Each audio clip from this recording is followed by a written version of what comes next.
Скъпи момичета, знаете ли кои са трите неща, заради които жените всъщност се отказват от своето развитие? Трите неща, които така спират повечето жени от тяхното развитие и те един вид си слагат тази бариера и взимат отношението и мнението на хората покрай тях. Трите неща, които ги спират повечето жени, това са децата, мъжа и ние самите. И всъщност, понеже аз имам опит с това нещо, как и мен са ме спирали преди години, и знаете ли, това в днешно време гледам да го предам и на други жени, за да могат и те да живеят по-добър живот. Защото, знаете ли, когато мъжа не ни подкрепи в това начинание, което искаме да започнем, когато ние намираме оправдания в нашите деца, защото те ни отнемат прекалено много от времето, и когато ние самите се самосаботираме, няма как да се случи някаква така положителна промяна в нашия живот. Така че, скъпи момичета, искам да ви дам няколко съвета, които да приложите във вашия живот, така че да махнете тези прегради, тези бариери и наистина да си дадете шанс, да си позволите и да си разрешите наистина да живеете по-добър живот, защото вие го заслужавате. Знаете ли аз какво направих преди 5 години, когато моя мъж, моята половинка, каза: не, този бизнес ти няма да го започнеш. Защото това са глупости, това няма как да стане, кой на теб ще ти даде пари, кой на теб ще ти повярва.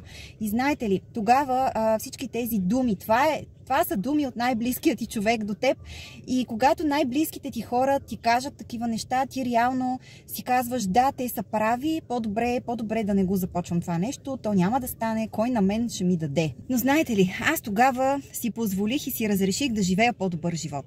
И съм благодарна, че не послушах никой от хората покрай мен, които ми казваха, че това няма как да стане и че този бизнес ще е пълен провал. И да, беше голяма борба с най-близките ми хора, защото всички се опитваха да ме убедят как аз не заслужавам, разбираш ли. Обаче аз някак си вътрешно в себе си вярвах, че аз заслужавам повече, по-добър живот, повече пари, заслужавах да си дам този шанс и тази възможност. И така, скъпи момичета, аз си позволих, разреших си да опитам, да пробвам, да тествам, като не слушам никой друг. И знаете ли, когато поставиме себе си на първо място, от това по-ценно няма. Защото когато поставим себе си на първо място, не децата, не мъжа, не семейството, ние сме на първо място, тогава нещата коренно се променят. Така, момичета, докато не си позволим, докато не си разрешим, докато не се заявим пред другите, независимо кой е човека срещу нас, тогава нищо няма да се случи. И знаете ли, когато аз казах на моята половинка: не, аз започвам този бизнес, независимо кой ще ме подкрепи и кой не, аз започвам. И всъщност, да, било ми е много трудно, защото когато най-близките ти хора не те подкрепят, тогава нещата са малко по-сложни. И понеже аз виждам как много момичета в моя екип не са подкрепени от близки, познати, роднини, половинка, знам какво е и през какви трудности и предизвикателства минават,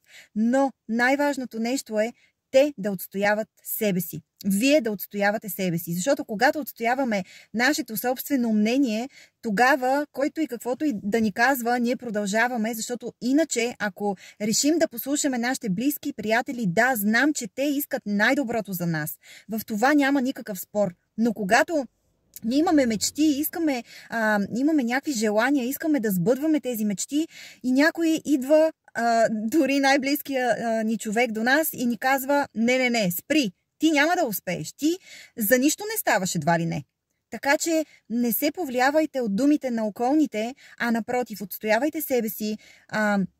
Наистина това е най-важното. И ако успеете да направите това нещо, повярвайте ми, ще станете много успешни. Аз ви пожелавам един прекрасен остатък от неделния ден, празничен. Вчера за мен беше много енергиен, много зареждащ, мотивиращ ден.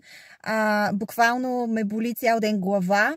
По принцип след такива емоционални дни е нормално, защото всичката тази положителна енергия...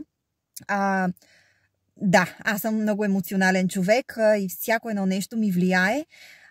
Обаче пък днес си починах, поспах малко повече, помислих, анализирах нещата и знам, че най-доброто в нашия бизнес и в нашата компания, в нашия екип предстои. Така че ако търсиш варианти, възможности за твоето развитие, за това да се развиваш докато си гледаш децата, заповядай в нашия екип. Слагам някъде линк в затвореното Viber общество, където ще получаваш важна информация, ще споделям нашите успехи и така.